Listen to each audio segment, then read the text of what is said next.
Assalamualaikum warahmatullahi wabarakatuh. Saya Muhammad Fahmullah Fauzal Faroti dengan NIM 18.72.0008.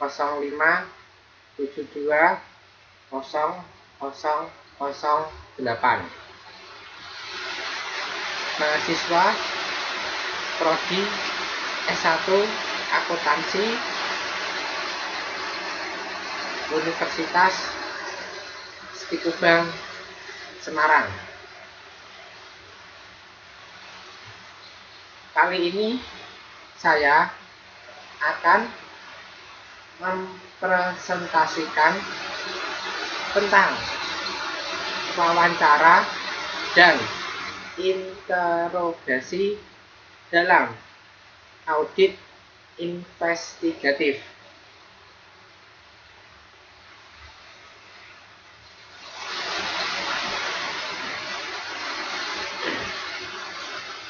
Dalam akuntansi forensik terdapat dua tahapan penting, yaitu pertama wawancara dan kedua interogasi.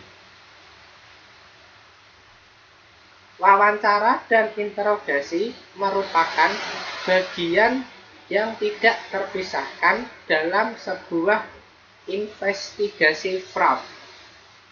Seperti umumnya, pelaksanaan investigasi merupakan salah satu tantangan terberat dari wawancara dan interogasi adalah waktu seseorang investigator yang baik harus mampu membuat jadwal dan urutan wawancara yang benar sebelum wawancara dilakukan, terutama untuk kasus-kasus yang melibatkan karyawan, nasabah, pihak ketiga yang terkait dalam jumlah yang banyak. Apabila waktu memungkinkan, maka proses wawancara secara lisan akan lebih baik dilaksanakan. Dilanjutkan dengan pemberian pernyataan tertulis oleh yang diminta keterangan dan ditutup dengan interogasi dalam bentuk pembuatan BAP.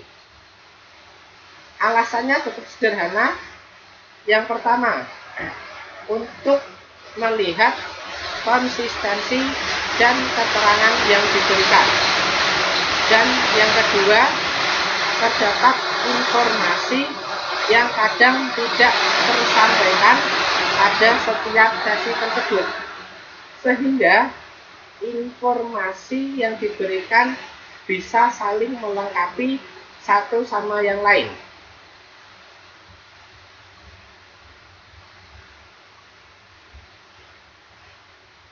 Setelah dilakukan telaah baru dimulai dengan audit investigatif dengan tujuan untuk mengumpulkan bukti-bukti atau informasi dalam rangka pembuktian atas kasus yang terjadi.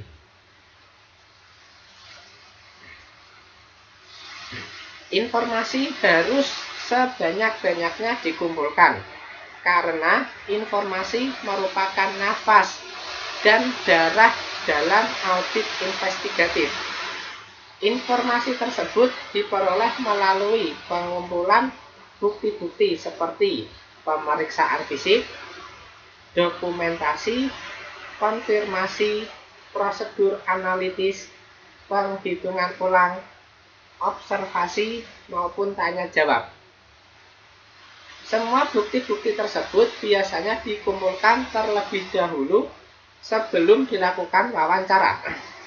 Karena kalau bukti-bukti tersebut belum lengkap, auditor investigatif belum mempunyai bekal mengenai fakta atau informasi yang banyak mengenai permasalahan atau kasus tersebut sehingga sulit dilakukan wawancara.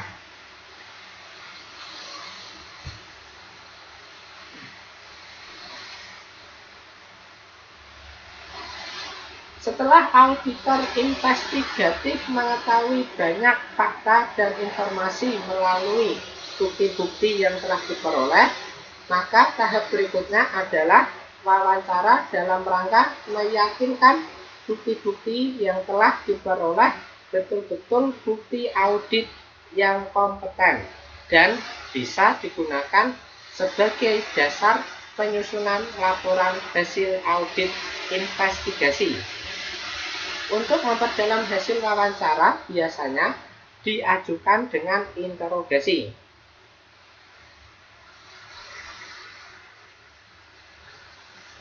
Menurut Tuan Nakota, wawancara dan interogasi merupakan suatu teknik atau alat investigasi yang sangat penting.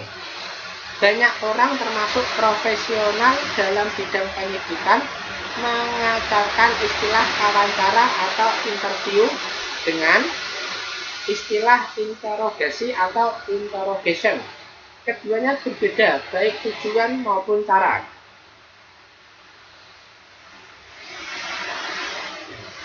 Permasalahan lain yang sering dijumpai di Indonesia adalah penggunaan kekerasan dan intimidasi dalam melakukan wawancara dan interogasi. Penyidik menggunakan taktik ini untuk memaksa pengakuan dari pelaku. Hal ini keliru. Kekeliruan ini dapat dibuktikan dengan pertama, penelitian di Amerika Serikat menunjukkan bahwa pengakuan terdakwa dapat diperoleh tanpa kekerasan. Kedua, ketika menyaksikan banyak pengakuan tersangka dalam berita acara pemeriksaan yang kemudian dibantahnya dalam persidangan pengadilan. Ketiga, pengakuan tersangka hanyalah salah satu alat bukti. Itu pun harus ada penyesuaian dengan unsur pembuktian yang ada pada alat bukti yang lain.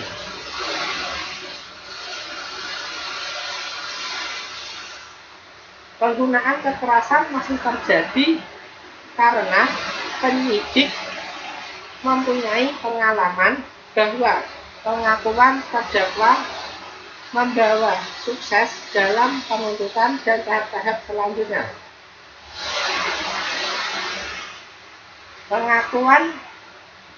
Penggunaan kekerasan untuk memaksa terdakwa mengakui kesalahannya terkadang terungkap.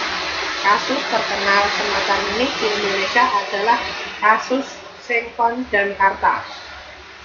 Peristiwa serupa dengan pemberitahuan luas di media massa terjadi lagi baru-baru ini dalam kasus terduga teroris Siono yang tewas diduga karena disebutkan penyiksaan yang dilakukan oleh anggota Densus 88. Sementara itu, penggunaan kekerasan fisik dalam penyidikan kasus kejahatan kerah putih dan kasus-kasus tindak pidana korupsi di Indonesia tidak terdengar. Perilaku menyimpang dari penyidik dalam kasus kejahatan kerah putih lazim berupa pemerasan. Pemeriksaan prof atau investigator harus mengerti sepenuhnya wewenang atau mandat yang dimiliki lembaganya. Investigator di suatu lembaga tertentu mungkin hanya bisa melakukan wawancara, tetapi tidak berwenang melaksanakan interogasi. Sementara itu, investigator di lembaga lain boleh melakukan keduanya.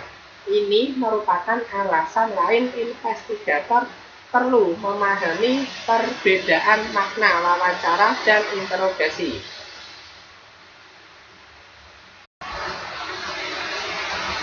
Selanjutnya, saya akan menjelaskan satu persatu apa itu wawancara dan apa itu interogasi. Yang pertama, saya akan membahas wawancara terlebih dahulu.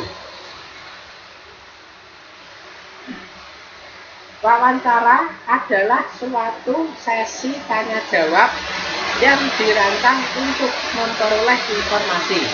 Tidak seperti pembicaraan biasa, wawancara memiliki bentuk tersendiri, struktur, dan memiliki tujuan tertentu.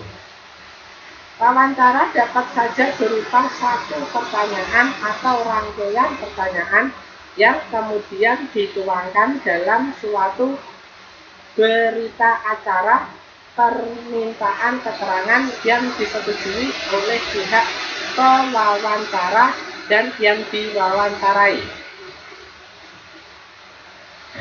Dalam audit investigatif, wawancara merupakan suatu yang sering dilakukan oleh auditor dalam menjalankan tugas auditnya dan merupakan salah satu teknik dalam pengumpulan keterangan, memahami objek pemeriksaan, menguji keterangan yang telah didapat sebelumnya, melengkapi keterangan yang lain, dan tujuan-tujuan lain dari wawancara tersebut.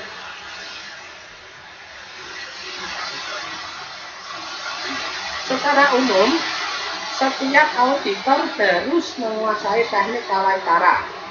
Namun, demikian masing-masing orang memiliki sifat, gaya, dan karakteristik pribadi yang berbeda-beda, baik auditor itu sendiri maupun pihak yang akan diwawancarai. Hal ini akan mempengaruhi teknik dan metode wawancara yang dilakukan. Dalam hal ini, waktu pelaksanaan wawancara dapat dilakukan di awal atau pada saat audit berlangsung atau pada saat akhir audit, sangat tergantung pada kondisi dan situasi audit serta tujuan dilakukannya wawancara. Demikian halnya dengan tempat pelaksanaan wawancara. Auditor akan menentukan tempat dilakukannya wawancara dengan mempertimbangkan beberapa hal yang berkaitan dengan materi wawancara dan kondisi di lapangan. Teknik, waktu, dan tempat pelaksanaan wawancara maupun hal-hal lain yang dilakukan terkait dengan wawancara tidak menjadi masalah dan dapat berbeda antara satu dengan yang lain. Tetapi yang terpenting adalah tujuan dan hasil dari wawancara yang dilakukan, sebab antara tujuan yang satu dengan tujuan yang lain biasanya berbeda-beda untuk mencapainya. Tentunya membutuhkan teknik, waktu, tempat, dan hal-hal lainnya yang berbeda pula. Hal lainnya yang tidak kalah penting dalam pelaksanaan wawancara sehubungan dengan audit yang dilakukan adalah bagaimana pendokumentasian hasil, bukti, dan inti maksud wawancara. Ini terkait dengan kertas kerja yang menjadi modal auditor sekaligus juga menunjukkan kemampuan, kompetensi, dan keterampilan auditor dalam melaksanakan tugas audit. Dokumentasi wawancara dapat berupa tulisan, media elektronik, atau media lain yang digunakan dalam kaitan dengan pembuktian bahwa wawancara benar-benar dilakukan untuk memperoleh informasi yang diinginkan dan tanpa adanya kesan yang mengada-ngada atau melakukan penekanan yang mengakibatkan informasi tidak sesuai dengan yang diharapkan.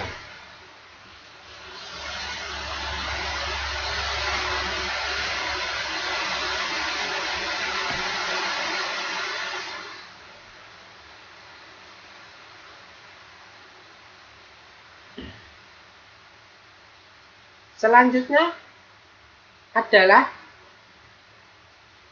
ciri-ciri dari wawancara. Yang pertama, bersifat netral dan tidak menuduh. Kedua, bersifat cair dan tidak terstruktur. Yang ketiga, bertujuan untuk mengumpulkan informasi. Selanjutnya, bisa dilakukan dalam berbagai lingkungan atau suasana. Yang selanjutnya adalah wawancara biasanya dilakukan pada awal investigasi. Dan wawancara diakhiri dengan mencatat hasil wawancara dari awal sampai akhir.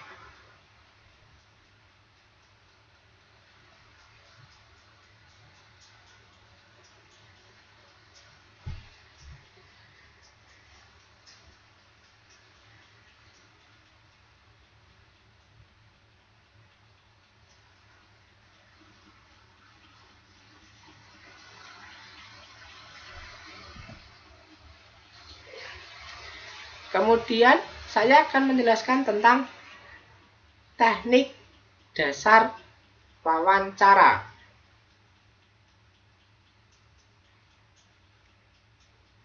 Teknik dasar dalam wawancara dibagi menjadi 3 urutan.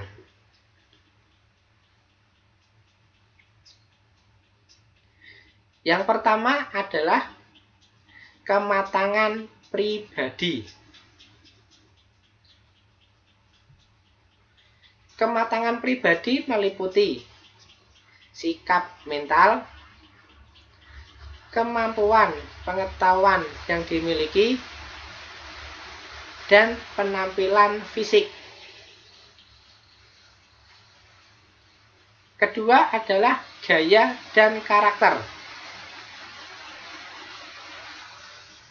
Gaya dan karakter ini meliputi intonasi suara, tatapan mata, ekspresi wajah, dan kemampuan memahami situasi dan kondisi.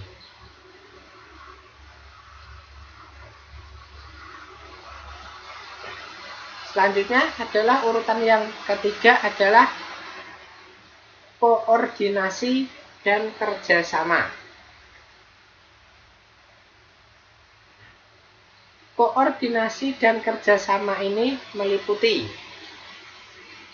kemampuan pengetahuan yang dimiliki.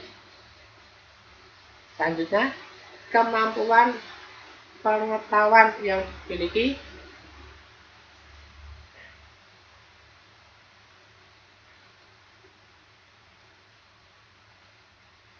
koordinasi dan kerjasama meliputi teknik improvisasi, fleksibilitas atau tidak kaku,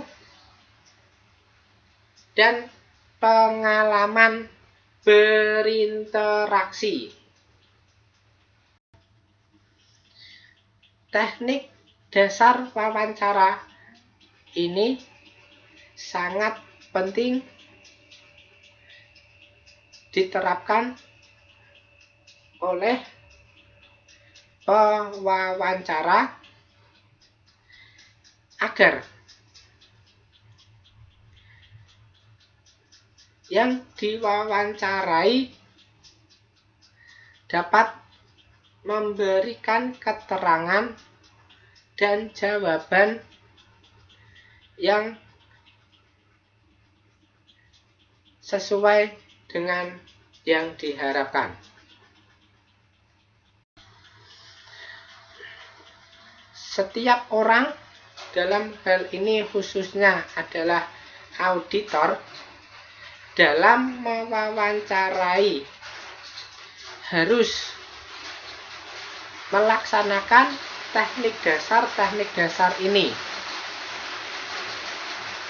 sehingga si auditor dapat meyakinkan kepada tersangka atau yang diwawancarai bahwa wawancara yang dilakukan benar-benar terlaksana dengan baik dan penuh dengan keseriusan. Namun, tidak ada sikap untuk mengintimidasi dari tersangka atau yang diwawancarai.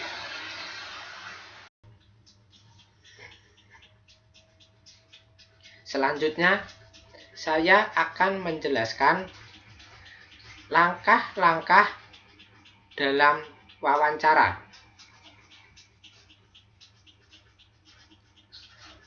Yang pertama yaitu persiapan untuk melakukan wawancara. Yang kedua, pelaksanaan wawancara itu sendiri. Yang ketiga, mendokumentasi apa saja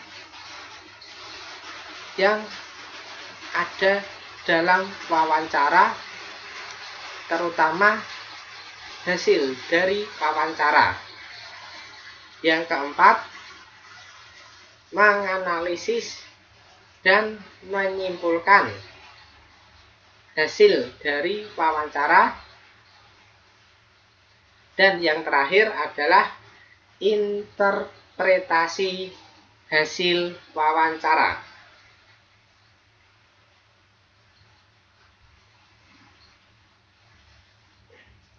Baik, saya akan menjelaskan satu persatu langkah-langkah dalam wawancara tersebut.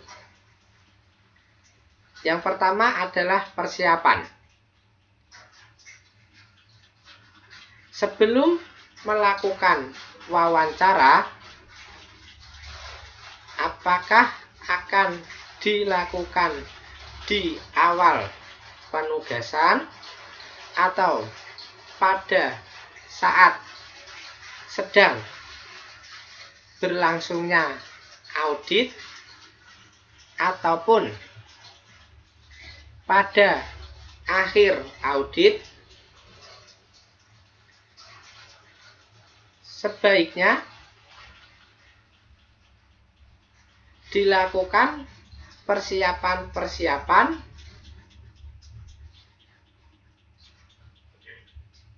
baik dilakukan secara matang ataupun hanya secara insidensial saja.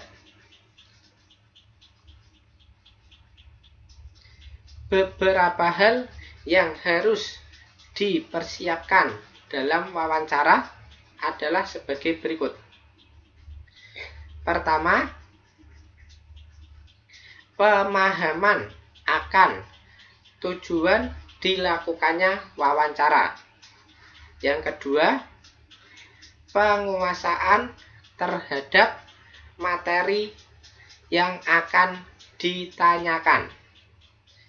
Dan yang ketiga adalah alat dan bahan penunjang pelaksanaan wawancara.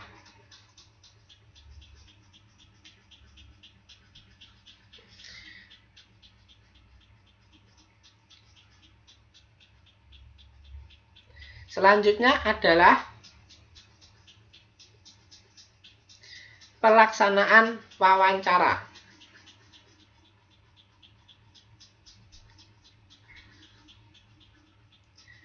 Dalam pelaksanaan wawancara, sedapat mungkin menguasai teknik, prosedur, dan situasi dan kondisi, karena tidak menutup kemungkinan bahwa wawancara dilakukan tanpa prosedur yang baku, ataupun ada hal-hal lain yang tidak diperkirakan sebelumnya.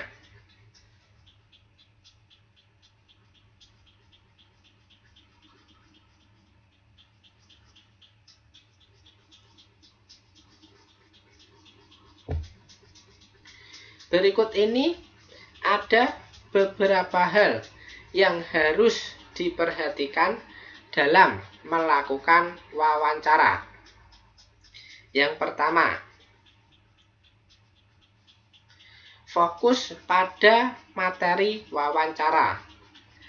Meskipun sesekali mengalihkan ataupun menyegarkan kembali sehingga pihak yang diwawancarai tidak merasa tertekan ataupun terpaksa untuk memberikan informasi atau tidak memberikan informasi. Yang kedua adalah kesiapan untuk membuat pertanyaan yang urut dan runtut dan tetap berkaitan dengan materi atau respon terhadap jawaban pihak yang diwawancarai. Disinilah pentingnya improvisasi dan kemampuan mendengarkan yang baik itu dibutuhkan. Meskipun kendali wawancara tetap berada pada auditor. Selanjutnya adalah bersikap tidak emosional dan tetap tenang terhadap apapun jawaban yang didapatkan dan senantiasa menunjukkan sikap yang sangat memahami apa yang dimaksud oleh pihak yang diwawancarai, tanpa bermaksud membenarkan ataupun menyalahkan. Yang terpenting adalah mendapatkan informasi atau jawaban yang sesungguhnya tanpa dibuat-buat.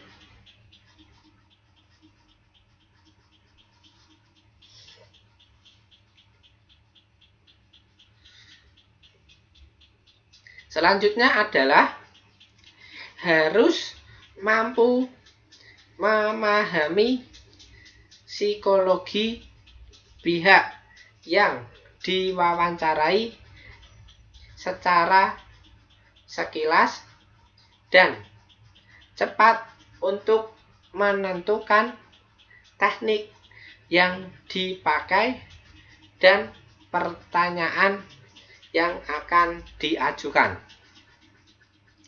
Di samping itu, senantiasa mengantisipasi kejadian ataupun sikap dan perilaku yang tidak terduga dan mampu mengambil keputusan yang cepat terkait dengan kelanjutan wawancara yang sedang dilakukan.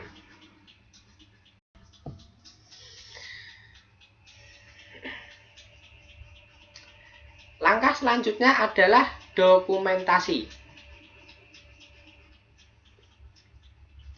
Pendokumentasian hasil wawancara merupakan kunci utama dan merupakan sesuatu yang sangat berharga untuk mengungkapkan informasi yang didapatkan.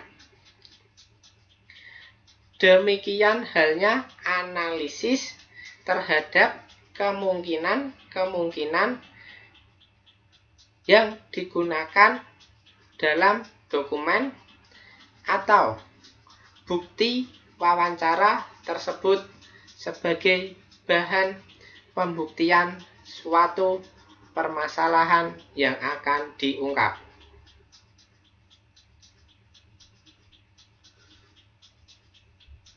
Beberapa hal yang harus diperhatikan dalam pendokumentasian wawancara adalah sebagai berikut.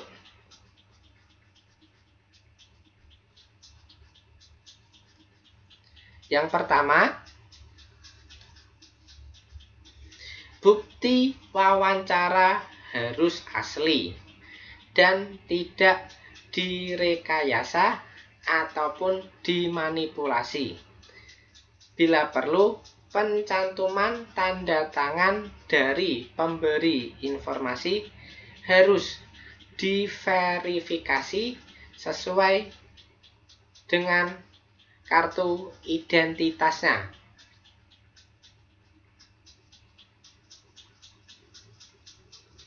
Yang kedua adalah bila pendokumentasian dilakukan dengan menggunakan media elektronik berupa rekaman suara, gambar, ataupun rekaman video, sedapat mungkin mencantumkan tanggal wawancara. Dan untuk pengambilan gambar, lokasi sekitar wawancara dimuat dan tidak hanya wajah dari pemberi wawancara tersebut.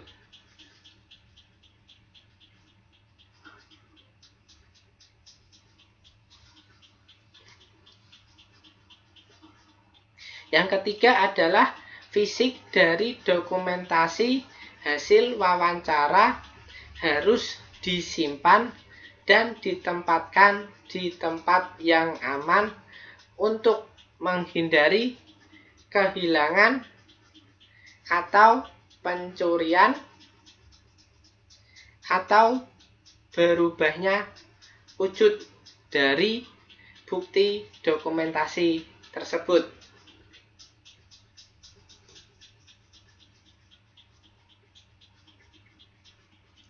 Penyimpanan fisik dari dokumentasi ini bertujuan untuk menghindari orang-orang atau pihak-pihak suruhan dari yang diwawancarai agar mereka mencuri dokumentasi tersebut, kemudian merubah hasil dokumentasi tersebut yang kemudian akan menguntungkan bagi si tersangka atau yang diwawancarai. Untuk itulah tempat untuk penyimpanan dokumentasi harus sangat aman dan tidak diketahui oleh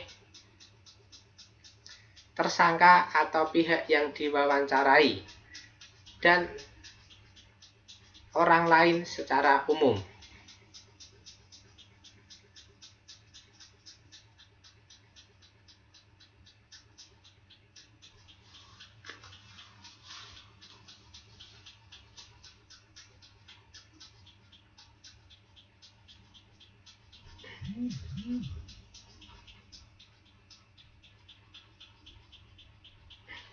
Selanjutnya adalah analisis simpulan sekaligus interpretasi hasil wawancara. Dalam menganalisis atau menarik kesimpulan ataupun menginterpretasikan hasil dari wawancara harus teliti, objektif, lengkap, akurat, sehingga dapat digunakan sebagai bahan informasi atau pembuktian terhadap masalah yang ditanyakan.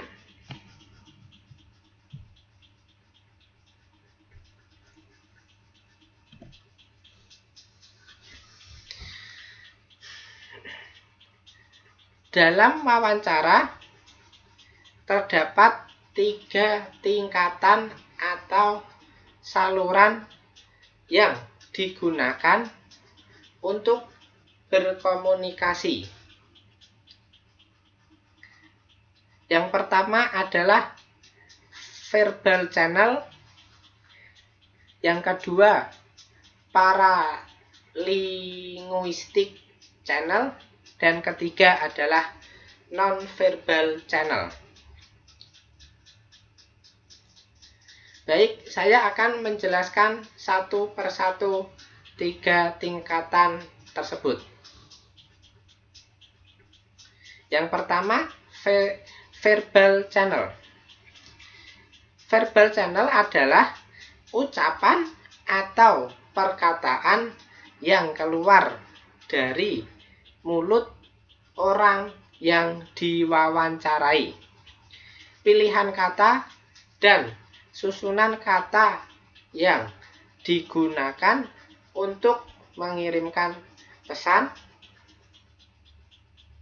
Dalam metode ini dinyatakan bahwa orang yang berbohong akan cemas karena takut kebohongannya akan terbongkar, atau verbal behavior.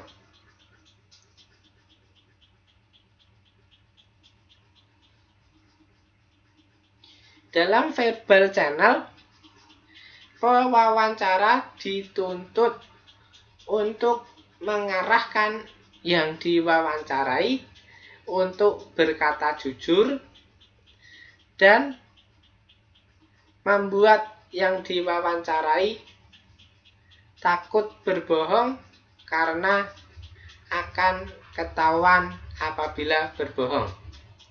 Tentunya dalam hal ini menggunakan kalimat-kalimat atau kata-kata yang halus dan tidak mengandung intimidasi terhadap yang diwawancarai.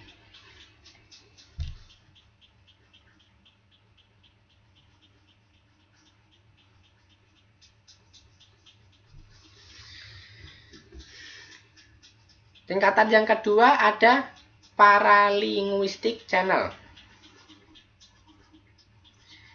Paralinguistic channel adalah ciri-ciri percakapan di luar apa yang diucapkan oleh orang yang diwawancarai.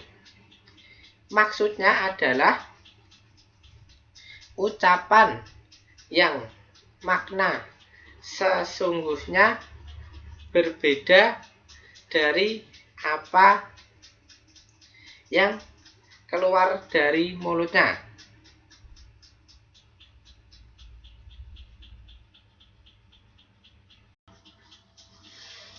Langkah yang ketiga adalah non-verbal channel. Non-verbal channel adalah sikap tubuh, gerak tangan, dan mimik wajah orang yang diwawancarai. Jadi, setiap ucapan selalu diperkuat dan dimodifikasi dengan gerak tubuh atau bahasa tubuh, non-verbal behavior. Ketiga saluran atau metode tersebut semuanya digunakan untuk mengetahui adanya kebohongan. Karena orang yang berbohong pasti menunjukkan sikap-sikap yang aneh, baik itu dari ucapannya maupun dari perilakunya.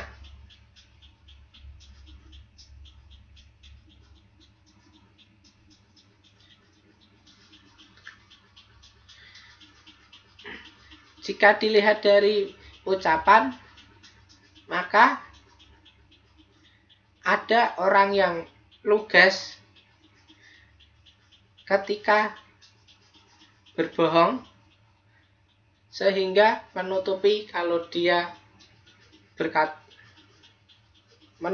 dia berkata bohong, dan karena kelugasannya membuat orang percaya dengan apa yang diucapkan. Yang kedua adalah ucapan yang tidak sesuai atau ucapan yang panjang lebar atau bertele-tele sehingga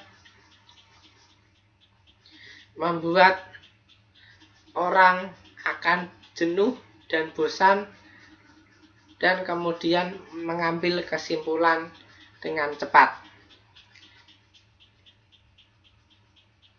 Yang kedua adalah perilaku orang berbohong juga dapat dilihat dari gerak-gerik tubuhnya. Misal, pandangan mata, atau nafas, atau detak jantung. Hal ini bisa terlihat orang tersebut berbohong atau tidak.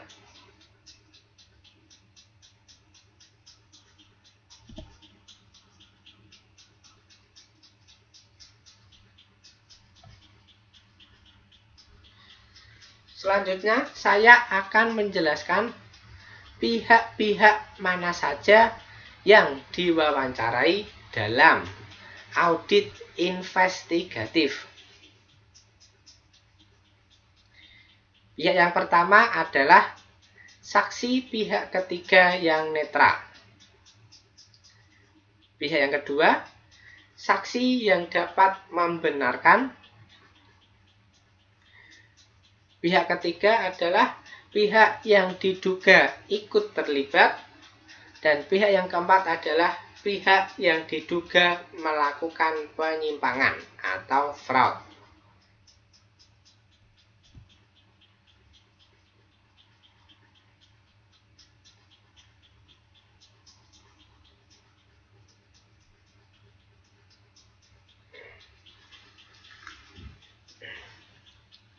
Kriteria yang harus dimiliki oleh auditor investigatif dalam melakukan wawancara. Yang pertama,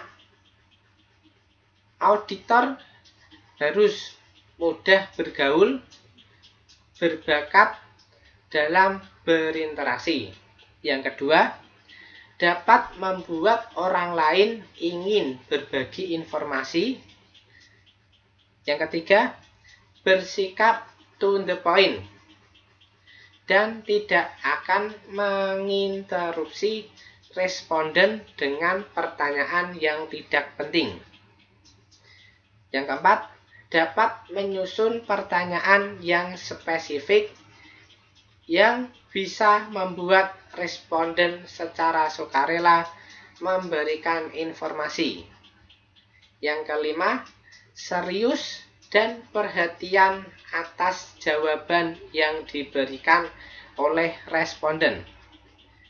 Dan yang paling penting adalah disiplin, rapi, fair play, dan jujur.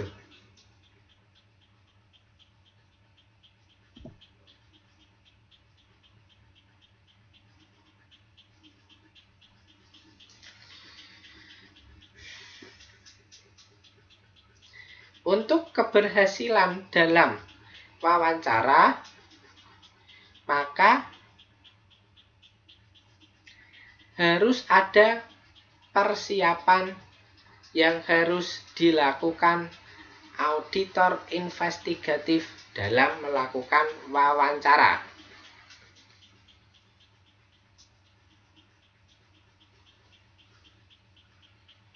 Persiapan-persiapan itu antara lain: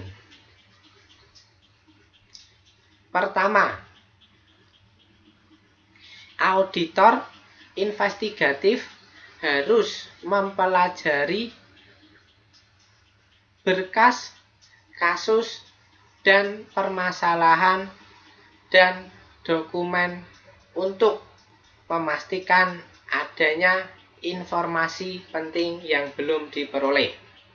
Kedua, menetapkan tujuan informasi yang akan digali dalam wawancara.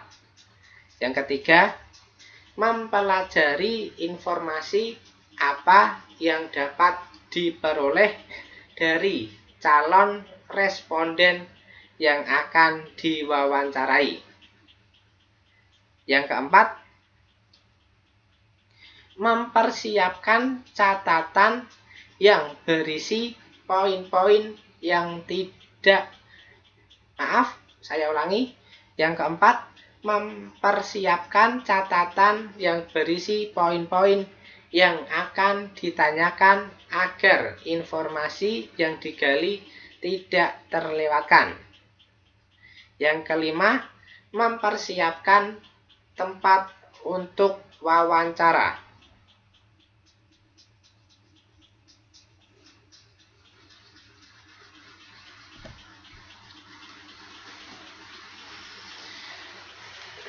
Selanjutnya, saya akan menjelaskan manfaat apa saja yang diperoleh apabila melakukan wawancara sebelum melakukan interogasi. Yang pertama, sifat tidak menuduh dalam wawancara memungkinkan investigator membangun hubungan saling percaya dan menghormati yang tidak mungkin dibangun dalam suasana dan sifat menuduh yang melekat pada interogasi.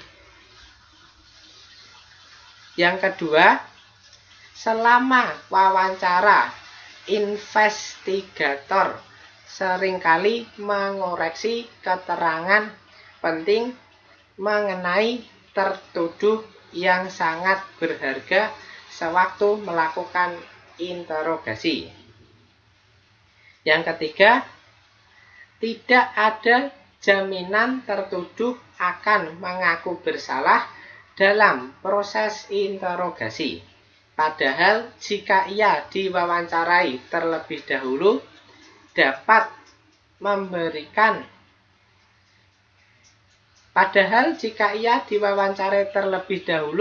dan memberikan keterangan palsu selama wawancara, investigator dapat menggunakan keterangannya untuk mengungkapkan kebohongannya. Yang keempat, manfaat yang keempat adalah ada keuntungan psikologis bagi investigator ketika melakukan wawancara sebelum interogasi. akan lebih mudah dicapai apabila investigator menawarkan kesempatan kepada tertuduh untuk menceritakan sebenarnya melalui wawancara. Selanjutnya, saya akan menjelaskan tentang interogasi.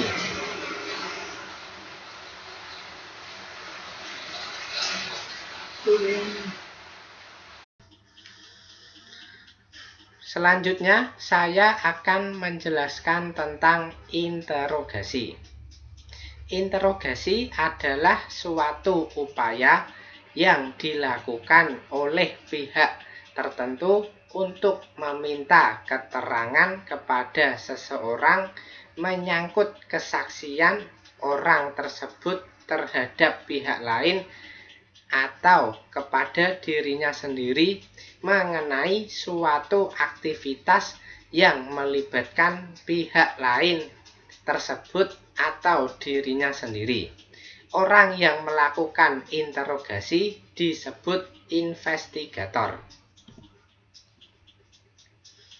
Hal-hal yang harus dipahami oleh investigator dalam menginterogasi, yaitu mengetahui secara mendalam semua investigative information yang relevan tentang suatu kejahatan, termasuk informasi dari saksi-saksi, informasi mengenai bagaimana kejahatan itu tersangkanya dapat terungkap, dan informasi latar belakang mengenai tersangka yang akan diinterogasi. Berikut adalah ciri-ciri interogasi. Yang pertama adalah bersifat menuduh. Yang kedua, bertujuan untuk mengetahui yang sebenarnya, apa sebenarnya yang terjadi, siapa yang melakukan, dan berapa jumlah atau nilai kecurangan yang ada. Ketiga, taktik membuat pernyataan, bukan pertanyaan. Keempat, dilakukan di lingkungan terkontrol, bukan di sembarang tempat. Yang kelima, hanya dilakukan pada saat investigator mempunyai keyakinan memadai ketika salahnya seseorang.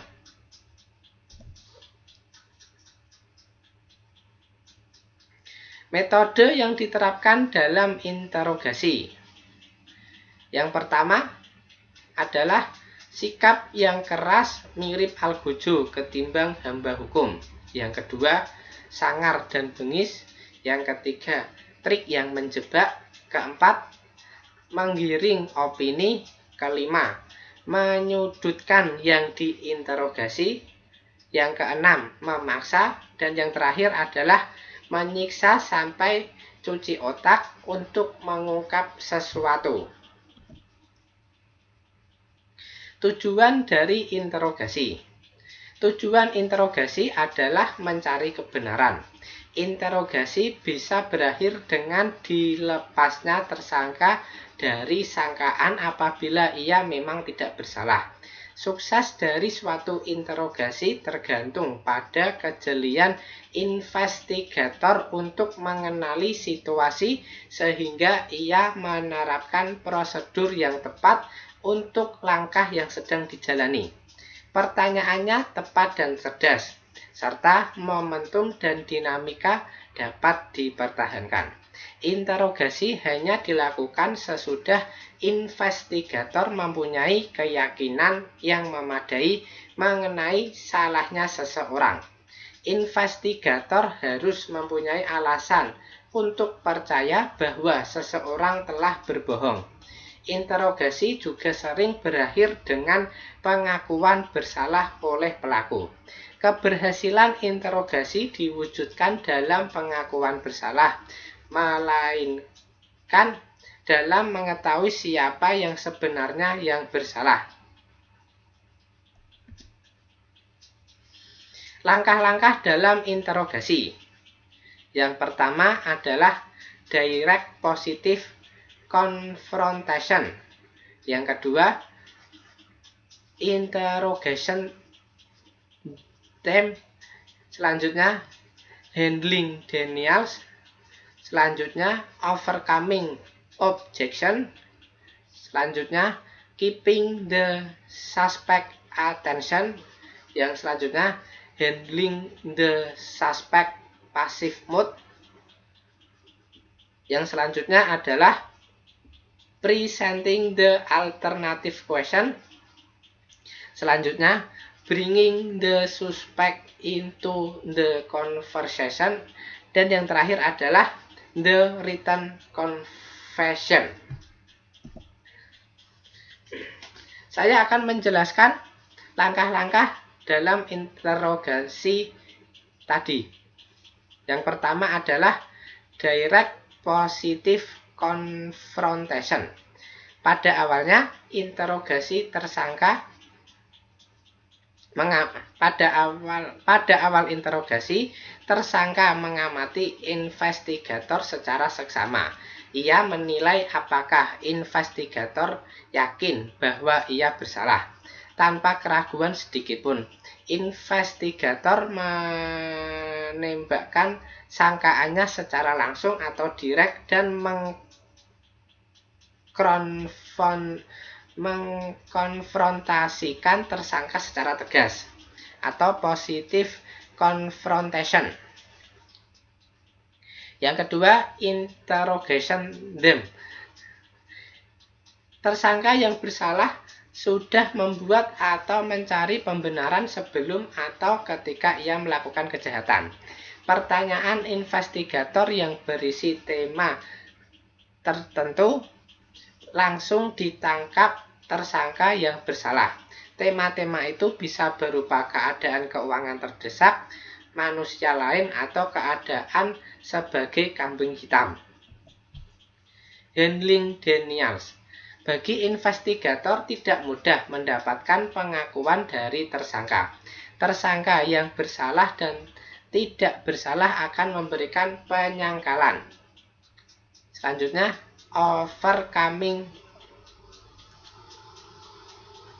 Selanjutnya adalah overcoming objection. Dalam langkah ini, investigator berupaya mengatasi benteng pertahanan kedua dari si tersangka. Benteng pertahanan pertamanya adalah penyangkalan. Benteng pertahanan kedua adalah keberatan. Tersangka yang melihat kesia-siaan dalam upayanya menyangkal akan mengubah taktiknya dengan mengajukan keberatan. Selanjutnya adalah keeping the suspect attention. Tersangka sudah kehilangan percaya diri untuk terus mengemukakan ketidakbersalahannya. Ia sudah sampai di suatu titik di mana membiarkan investigator berbicara apapun, ia berdiam diri dan investigator menjadi pembicara tunggal. Selanjutnya adalah handling the suspect passive mood. Pada tahap ini, tersangka menyadari bahwa kebohongan tidak menghasilkan keinginannya tadi. Ia menunjukkan sifat kalah, kepala tertunduk, bahu menurun, kaki lemas, mata berkaca-kaca. Mentalnya berada pada titik terendah.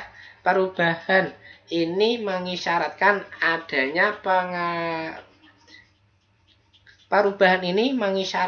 adanya pergolakan di dalam batin tersangka untuk menceritakan kebenaran. Selanjutnya adalah presenting the alternative question. Merupakan puncak dari pengembangan tema interogasi. Investigator mempersempit temanya ke unsur utamanya dan memasuki pertanyaan alternatif. Ketika memilih suatu alternatif, tersangka sesungguhnya telah mengakui bersalah. Selanjutnya adalah bringing the suspect into the conversation. Dalam langkah ini, tersangka diarahkan untuk menceritakan perincian dari perbuatannya yang pada akhirnya akan dirumuskan menjadi pengakuan yang bisa diterima sebagai bukti hukum. Dan yang terakhir adalah the written confession. Pada puncaknya, tersangka memberikan pengakuan secara tertulis atas apa yang telah dilakukan. Itu saja yang dapat saya sampaikan. Apabila ada kesalahan dalam ucapan atau penyampaian materi atau kata-kata dan kalimat-kalimat yang tidak berkenan,